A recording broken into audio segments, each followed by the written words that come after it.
Likewise, my students, are you guys confused too regarding the format of the test? As we all know, there are two formats of test, two formats of IELTS. One is traditional paper pen based and the second is the modern computer based. Do you guys also wondered whether computer based is better or the paper and pen based is better? Don't worry guys, today we are going to solve this query. Hello everyone, this is Parneet. I hope you all are doing good. So आज ਆਪਾਂ ਇਹ ਸਾਰਾ ਕੁਝ discuss ਕਰਾਂਗੇ and at the end of the week so you guys will be able to decide which test is better and what suits you ਤੁਹਾਡੇ according ਤੁਹਾਡੀ requirements ਦੇ according ਕਿਹੜਾ ਟੈਸਟ ਬੈਟਰ ਹੈ and ਤੁਹਾਨੂੰ ਕਿਹੜਾ ਸੂਟ ਕਰਦਾ means ਤੁਹਾਨੂੰ ਕਿਸ ਚੀਜ਼ ਦੇ ਲਈ ਜਾਣਾ ਚਾਹੀਦਾ so we'll talk about each module one on one. Number 1 is listening ਦੀ ਜਦੋਂ ਆਪਾਂ ਗੱਲ ਕਰਦੇ ਹਾਂ number 1 is the difficulty level. So when it comes to difficulty level guys, there's no difference in both of the test formats. Difficulty level is same. ਇਹ ਨਹੀਂ ਹੈ ਕਿ ਕਿਸੇ ਇੱਕ ਦੇ ਵਿੱਚ ਤੁਹਾਨੂੰ ਈਜ਼ੀ ਲਿਸਨਿੰਗ ਆ ਰਹੀ ਹੈ ਜਾਂ ਦੂਸਰੇ ਦੇ ਵਿੱਚ ਡਿਫਿਕਲਟ ਆ ਰਹੀ ਹੈ, ਠੀਕ ਹੈ, ਤੁਸੀਂ ਕਿਸੇ ਲਈ ਵੀ ਜਾਓ ਬਟ ਦੋਨਾਂ ਦੇ ਵਿੱਚ ਤੁਹਾਨੂੰ same level of difficulty experience ਕਰਨ ਨੂੰ ਮਿਲੇਗਾ. Second major difference is of the time management. As in paper and pen based exam, we are all aware we get 10 minutes at the end of the recording. 10 minutes ਦੇ ਵਿੱਚ ਅਸੀਂ ਕੀ ਕਰਨਾ ਹੁੰਦਾ ਹੈ, we have to transfer our answers on the answer sheet, ਹੈ ਨਾ. ਉਹ 10 minutes ਕੀ ਹੁੰਦਾ ਹੈ, according to me that time is more than sufficient. ਉਹ ਟਾਈਮ ਦੇ ਵਿੱਚ ਅਸੀਂ ਈਜ਼ੀਲੀ ਟ੍ਰਾਂਸਫਰ ਕਰ ਲੈਂਦੇ ਹਾਂ, ਪ੍ਰੂਫ ਰੀਡਿੰਗ ਕਰ ਲੈਂਦੇ ਹਾਂ, ਆਪਣੇ ਸਪੈਲਿੰਗਸ ਵਗੈਰਾ ਚੈੱਕ ਕਰ ਲੈਂਦੇ ਹਾਂ, ਜਾਂ ਫਿਰ ਪ੍ਰੂਫ ਰੀਡਿੰਗ ਟਾਈਮ ਅਸੀਂ ਕੀ ਕਰਦੇ ਹਾਂ, ਕੁਐਸਚਨਸ ਨੂੰ ਅਸੀਂ ਮੈਚ ਕਰਕੇ ਦੇਖ ਲੈਂਦੇ ਹਾਂ ਵੈਦਰ ਅਸੀਂ ਠੀਕ ਮਾਰਕ ਕੀਤਾ ਹੈ ਜਾਂ ਨਹੀਂ ਕੀਤਾ. ਕਈ ਵਾਰ ਜਲਦੀ ਅਸੀਂ ਗਲਤੀਆਂ ਕਮਿਟ ਕਰ ਲੈਂਦੇ ਹਾਂ, fine. However, in computer-based test, as you have to select the answers directly, so direct select kar diyo with the help of mouse. So at the end of the recording, you will be given only 2 minutes. Yes, you heard me right. Computer-based ਦੇ ਵਿੱਚ ਸਿਰਫ ਔਰ ਸਿਰਫ 2 minutes ਦਾ time ਮਿਲਦਾ and that according to me is not sufficient. ਉਹਦੇ ਵਿੱਚ ਅਸੀਂ ਸਿਰਫ ਔਰ ਸਿਰਫ ਸਪੈਲਿੰਗਸ ਹੀ ਚੈੱਕ ਕਰ ਸਕਦੇ ਹਾਂ. ਅਗਰ ਮੈਂ ਕਹਾਂ ਅਸੀਂ ਰਿਵਿਊ ਕਰਨਾ ਹੋਵੇ ਕਿਸੇ ਚੀਜ਼ ਨੂੰ, ਪਿੱਛੇ ਜਾ ਕੇ ਰਿਵਿਊ ਕਰਨਾ ਹੋਵੇ, ਉਹ ਥੋੜਾ ਸਾਨੂੰ ਡਿਫਿਕਲਟ ਲੱਗਦਾ. Third main difference is the highlighting feature. In paper and pen base ਜਦੋਂ ਵੀ ਕੋਈ ਚੀਜ਼ ਅਸੀਂ ਹਾਈਲਾਈਟ ਕਰਨੀ ਹੁੰਦੀ ਹੈ, ਕੋਈ ਕੀਵਰਡ ਅੰਡਰਲਾਈਨ ਕਰਨਾ ਹੁੰਦਾ ਹੈ ਤਾਂ ਅਸੀਂ ਪੈਨਸਿਲ ਦੀ ਹੈਲਪ ਨਾਲ ਈਜ਼ੀਲੀ ਅੰਡਰਲਾਈਨ ਕਰ ਲੈਂਦੇ ਹਾਂ.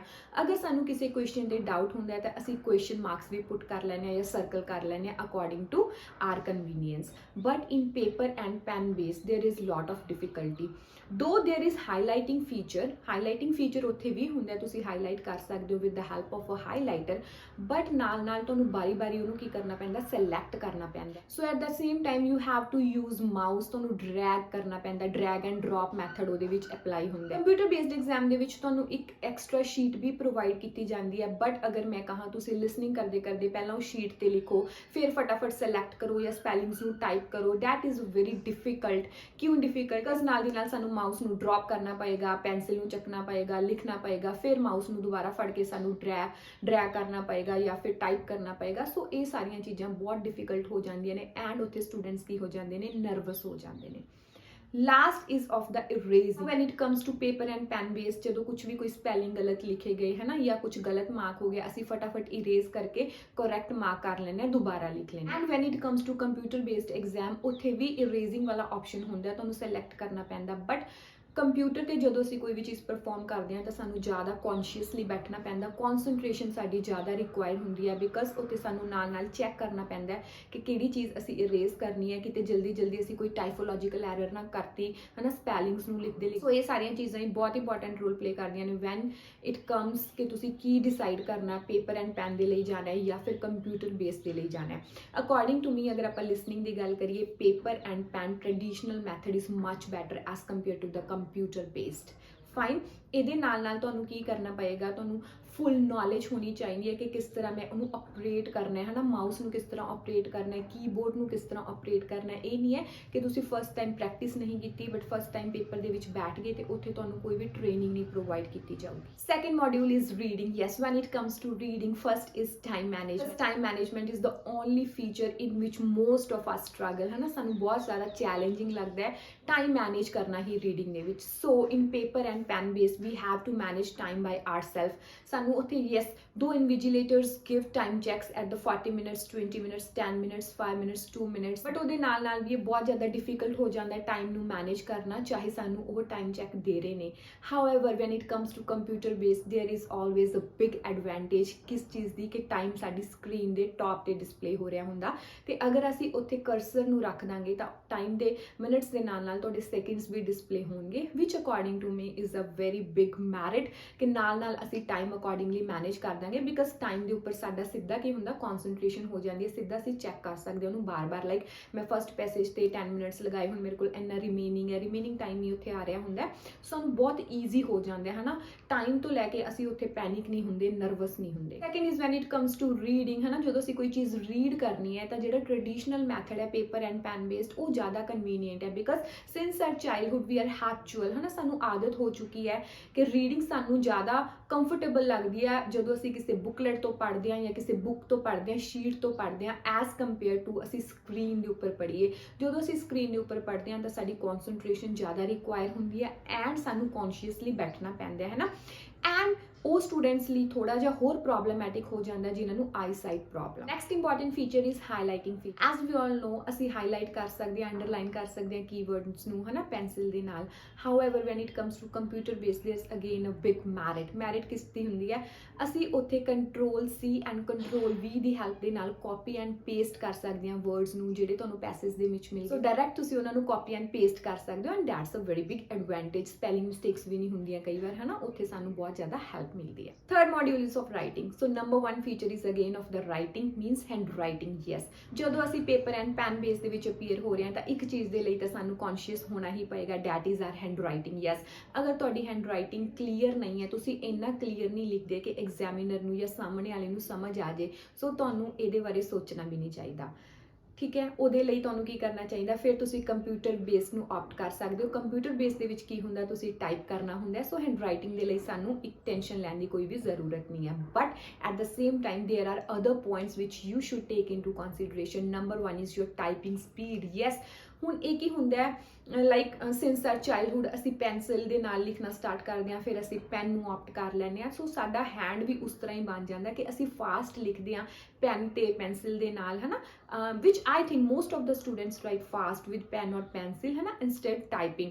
ਬਟ ਅਗਰ ਤੁਹਾਡੀ ਟਾਈਪਿੰਗ ਸਪੀਡ ਅੱਛੀ ਹੈ ਐਂਡ ਤੁਹਾਡੀ ਹੈਂਡ ਰਾਈਟਿੰਗ ਗੰਦੀ ਹੈ, then definitely you should opt for computer based. Second is of erasing. Yes, ਹੁਣ ਦੇਖੋ ਪੇਪਰ ਐਂਡ ਪੈਨ ਬੇਸ ਦੇ ਵਿੱਚ ਦੋ ਅਸੀਂ ਇਰੇਜ਼ ਕਰ ਸਕਦੇ ਹਾਂ ਜਦੋਂ ਅਸੀਂ ਪੈਨਸਿਲ ਦੇ ਨਾਲ ਲਿਖਦੇ ਹਾਂ, ਬਟ ਉਹ ਕੀ ਹੁੰਦਾ, ਕਈ ਵਾਰ ਸ਼ੀਟ ਅਗਲੀ ਲੱਗਦੀ ਹੈ, ਕਈ ਵਾਰ ਅਸੀਂ ਇੰਨੀ ਹਾਰਡ ਪੈਨਸਿਲ ਨੂੰ ਚਲਾਉਂਦੇ ਹਾਂ, ਜਦੋਂ ਅਸੀਂ ਇਰੇਜ਼ ਕਰਦੇ ਹਾਂ ਫਿਰ ਵੀ ਪਿੱਛੇ ਕੁਝ ਰਹਿ ਜਾਂਦਾ ਤੇ ਦੇਖਣ ਨੂੰ ਉਹ ਬਿਊਟੀਫੁਲ ਨਹੀਂ ਲੱਗਦਾ, ਹੈ ਨਾ, ਐਜ਼ ਕੰਪੇਅਰ ਜਦੋਂ ਅਸੀਂ ਕੰਪਿਊਟਰ ਬੇਸ ਦਿੰਦੇ ਹਾਂ ਉੱਥੇ ਅਸੀਂ ਈਜ਼ੀਲੀ ਇਰੇਜ਼ ਕਰ ਸਕਦੇ ਹਾਂ ਤੇ ਉਹ ਫਿਰ ਸਮੂਥ ਵੀ ਲੱਗਦੇ, ਅਸੀਂ ਈਜ਼ੀਲੀ ਟਾਈਪ ਵੀ ਕਰ ਸਕਦੇ ਹਾਂ। But at the same time ਤੁਹਾਨੂੰ ਫਿਰ ਬਹੁਤ ਪੁਆਇੰਟਸ ਨੇ ਜਿਹੜੇ ਕੰਸੀਡਰ ਕਰਨੇ ਚਾਹੀਦੇ ਨੇ। Number 1 is your full concentration should be there. ਇਹ ਨਹੀਂ ਹੋਣਾ ਚਾਹੀਦਾ ਕਿ ਤੁਸੀਂ ਟਾਈਪ ਕਰਦੇ ਕੀ ਕਰ ਦਿਓ, ਟਾਈਪੋਲੋਜੀਕਲ ਐਰਰਸ ਕਰ ਦਿਓ, ਸਪੈਲਿੰਗ ਮਿਸਟੇਕ ਹੀ ਕਰੀ ਜਾਓ। ਬਟ ਇਹਦੇ ਨਾਲ ਇੱਕ ਡਿਸਐਡਵਾਂਟੇਜ ਹੋਰ ਵੀ ਹੈ ਟਾਈਪਿੰਗ ਦਾ। ਕੀ ਹੁੰਦਾ ਕਿ ਸਾਨੂੰ ਨਾਲ ਦੀ ਨਾਲ ਕੀ ਕਰਨਾ ਪੈਂਦਾ, we have to look up and down, ਹੈ ਨਾ, ਸਾਨੂੰ ਫਟਾਫਟ ਕੀਬੋਰਡ ਤੇ ਵੀ ਦੇਖਣਾ ਪੈਂਦਾ, ਨਾਲ ਸਕਰੀਨ ਤੇ ਵੀ ਦੇਖਣਾ ਪੈਂਦਾ ਕਿ ਜੋ ਮੈਂ ਟਾਈਪ ਕਰ ਰਿਹਾ ਹਾਂ ਐਗਜ਼ੈਕਟ ਟਾਈਪ ਹੋ ਰਿਹਾ ਜਾਂ ਨਹੀਂ ਹੋ ਰਿਹਾ, ਕਿਤੇ ਕੋਈ ਟਾਈਪੋਲੋਜੀਕਲ ਐਰਰ ਤਾਂ ਨਹੀਂ ਆ ਰਹੀ। So second feature is of time management. Yes, time management ਦੇ ਵਿੱਚ ਅਸੀਂ ਬਹੁਤ ਜ਼ਿਆਦਾ ਸਟਰਗਲ ਕਰਦੇ ਹਾਂ, likewise reading when it comes to writing, ਹੈ ਨਾ।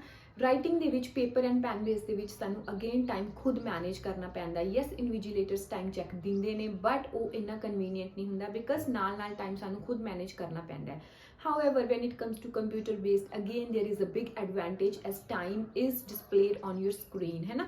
same way cursor ਦੇ ਨਾਲ ਤੁਸੀਂ ਮਿੰਟਸ ਦੇ ਨਾਲ ਸੈਕਿੰਡਸ ਨੂੰ ਵੀ ਡਿਸਪਲੇ ਕਰ ਸਕਦੇ ਹੋ, ਉਹ ਬਹੁਤ ਐਡਵਾਂਟੇਜ ਹੋ ਜਾਂਦੀ ਹੈ। ਨਾਲ ਤੁਸੀਂ ਜਦੋਂ ਟਾਈਮਰ ਦੇਖਦੇ ਹੋ ਤੁਹਾਨੂੰ ਟਾਈਮ ਪਤਾ ਲੱਗਦਾ ਹੈ ਕਿ ਇੰਨਾ ਲੈਫਟ ਹੈ, ਤਾਂ ਉਹਦੇ ਨਾਲ ਤੁਹਾਨੂੰ ਕੌਨਫੀਡੈਂਸ ਬੂਸਟ ਹੁੰਦਾ ਹੈ ਕਿ ਹਾਂ ਇੰਨਾ ਟਾਈਮ ਪਿਆ। ਇਹ ਨਹੀਂ ਕਿ ਬਜਾਏ ਤੁਸੀਂ ਸੋਚਦੇ ਰਹੋ ਕਿੰਨਾ ਟਾਈਮ ਰਹਿ ਗਿਆ fine. So it's a big advantage. Another third important one is the word count. Yes, paper and pen base ਦੇ ਵਿੱਚ ਅਸੀਂ ਵਰਡ ਕਾਊਂਟ ਨਹੀਂ ਕਰ ਪਾਉਂਦੇ। ਐਂਡ ਦੇ ਵਿੱਚ ਕਈ ਵਾਰ ਅਸੀਂ ਸੋਚਦੇ ਹਾਂ ਦੇ ਵਿੱਚ ਮੈਂ ਵਰਡ ਕਾਊਂਟ ਕਰ ਲੂੰਗਾ ਜਦੋਂ ਪ੍ਰੂਫ ਰੀਡਿੰਗ ਕਰੂੰਗਾ, ਬਟ ਬਿਲੀਵ ਮੀ ਗਾਈਸ ਇੰਨਾ ਟਾਈਮ ਨਹੀਂ ਮਿਲਦਾ। ਸਾਨੂੰ ਇੱਕ ਕਰਨਾ ਪੈਂਦਾ, ਆਈਡੀਆ ਲਗਾਉਣਾ ਪੈਂਦਾ ਹੈ ਨਾ, ਕਿ ਇੰਨੀ ਕੁ ਲੈਂਥ ਤੇ ਅਗਰ ਮੈਂ ਲਿਖਿਆ ਤਾਂ 200 ਵਰਡਸ ਹੋ ਗਏ, 250 ਵਰਡਸ ਹੋ ਗਏ। But in computer based at the bottom of the screen word count ਆਪਣੇ ਆਪ ਆਉਂਦਾ ਰਹਿੰਦਾ। So it's again a big merit ਕਿ ਸਾਨੂੰ ਪਤਾ ਲੱਗਦਾ ਰਹਿੰਦਾ ਕਿ ਮੈਂ ਇੰਨਾ ਵਰਡ ਕਾਊਂਟ ਲਿਖਤਾ, ਨਾ ਹੀ ਅਸੀਂ ਅਬਵ ਲਿਖਦੇ, ਨਾ ਹੀ ਅਸੀਂ ਬਿਲੋ ਲਿਖਦੇ। ਸੋ ਸਾਡਾ ਇੱਕ ਟਾਈਮ ਵੇਸਟ ਵੀ ਨਹੀਂ ਹੁੰਦਾ। That's again a great feature. Fourth one is speaking. Yes speaking ਦੇ ਵਿੱਚ ਕੋਈ ਡਿਫਰੈਂਸ ਨਹੀਂ ਹੈ। ਸਪੀਕਿੰਗ ਤੁਹਾਡੀ ਪੇਪਰ ਐਂਡ ਪੈਨ ਬੇਸ ਦੇ ਵਿੱਚ ਵੀ ਸੇਮ ਹੋਏਗੀ, ਕੰਪਿਊਟਰ ਬੇਸ ਦੇ ਵਿੱਚ ਵੀ ਸੇਮ ਹੋਏਗੀ। That is face to face interviews ਹੋਣਗੀਆਂ। ਹਾਊਐਵਰ ਅੱਜ ਕੱਲ੍ਹ ਇੱਕ ਹੋਰ ਨਿਊ ਸਿਸਟਮ ਚੱਲ ਪਿਆ, ਡੈਟ ਇਜ਼ ਆਨਲਾਈਨ ਸਪੀਕਿੰਗ ਵੀ ਬਹੁਤ ਜ਼ਿਆਦਾ ਸਟੂਡੈਂਟਸ ਦੀਆਂ ਹੋ ਰਹੀਆਂ ਨੇ। ਸੋ ਗਾਈਜ਼ ਅਗਰ ਤੁਸੀਂ ਚਾਹੁੰਦੇ ਹੋ ਕਿ ਤੁਸੀਂ face to face in person interviews ਦਿਓ ਹੈ ਨਾ ਇੰਸਟੈਡ ਆਫ ਆਨਲਾਈਨ ਇੰਟਰਵਿਊਜ਼, ਤਾਂ ਤੁਸੀਂ ਕੀ ਕਰ ਸਕਦੇ ਹੋ, ਪਹਿਲਾਂ ਕਾਲ ਕਰਕੇ ਪੁੱਛ ਸਕਦੇ ਹੋ। ਜਿਹੜੇ ਸੈਂਟਰ ਤੇ ਤੁਸੀਂ ਅਪਲਾਈ ਕਰਨਾ ਚਾਹ ਰਹੇ ਹੋ ਉੱਥੇ ਕਾਲ ਕਰਕੇ ਤੁਸੀਂ ਪੁੱਛ ਸਕਦੇ ਹੋ ਕਿ ਮੈਂ ਕਿਸ ਚੀਜ਼ ਦੇ ਲਈ ਮੈਂ ਕਨਵੀਨੀਅੰਟ ਆ, ਕਿ ਉਹ ਵਾਲਾ ਚੀਜ਼ ਉੱਥੇ ਆਪਟ ਹੋ ਰਹੀ ਹੈ ਜਾਂ ਨਹੀਂ ਹੋ ਰਹੀ। ਹੋ ਸਕਦਾ ਹੈ ਕਿ ਤੁਸੀਂ ਫੇਸ ਟੂ ਫੇਸ ਇੰਟਰਵਿਊ ਦੇ ਲਈ ਤੁਹਾਨੂੰ ਕੰਫਰਟੇਬਲ ਹੋਵੇ, ਬਟ ਉੱਥੇ ਜਾ ਕੇ ਤੁਹਾਡੀ ਆਨਲਾਈਨ ਸਪੀਕਿੰਗ ਹੋ ਜੇ। ਐਂਡ ਜਦੋਂ ਆਨਲਾਈਨ ਸਪੀਕਿੰਗ ਹੁੰਦੀ ਹੈ ਉੱਥੇ ਇੱਕ ਟੈਨਸ਼ਨ ਤਾਂ ਹਮੇਸ਼ਾ ਰਹਿੰਦੀ ਹੈ, that is technical glitch, and ਉਹ ਬਹੁਤ ਵਾਰ ਆ ਵੀ ਜਾਂਦਾ ਹੈ। ਸੋ ਮੇਕ ਸ਼ੋਰ ਕਿ ਜਿਸ ਚੀਜ਼ ਦੇ ਲਈ ਤੁਸੀਂ ਕੰਫਰਟੇਬਲ ਹੋ ਉਸ ਚੀਜ਼ ਦੇ ਲਈ ਉਹੀ ਪਰਟੀਕੂਲਰ ਸੈਂਟਰ ਤੇ ਤੁਸੀਂ ਜਾਓ ਜਿੱਥੇ ਤੁਹਾਡੀਆਂ ਰਿਕੁਆਇਰਮੈਂਟਸ ਪੂਰੀਆਂ ਹੋ ਰਹੀਆਂ ਨੇ। Fine, so that's all for today's video. I hope the difference and doubts are clear. I'm pretty sure now you guys are capable enough to decide which format is better for you guys. So if you have any further queries, you need any further assistance, do write me in the comment section or feel free to contact me. Thank you so much. Bye bye, take care.